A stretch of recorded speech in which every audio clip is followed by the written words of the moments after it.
America's entry into World War II's first anniversary rapidly approaching, patrols using blimps to search for Japanese submarines were becoming routine.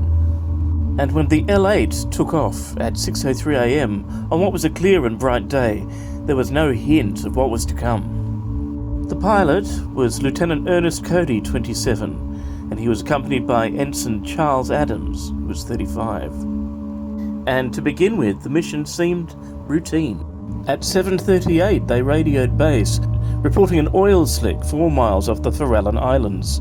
At around that time, the L-8 was spotted by a fisherman and a cargo ship, descending to around 30 feet above the water, presumably to get a closer look. That was the last confirmed sighting of the L-8 with the crew on board.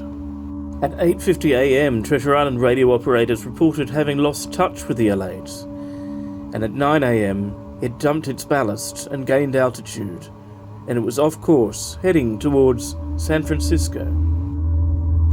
Just over 2 hours later, the L-8 had made its lonely way to Ocean Beach, where it touched down briefly before rising again. Fishermen present could see that the gondola was empty.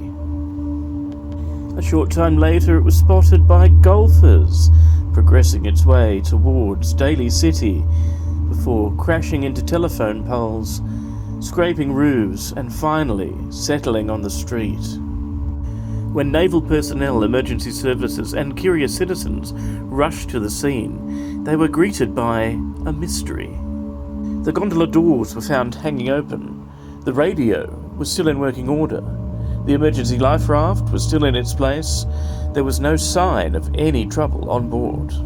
With no trace of the crew, a massive air and sea search was launched to no avail.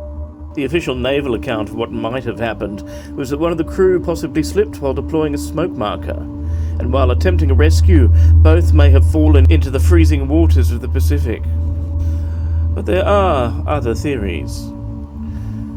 Were they captured or defected to Japan? Did they attempt to go AWOL, or was it an alien abduction? Or is it simply beyond unknown?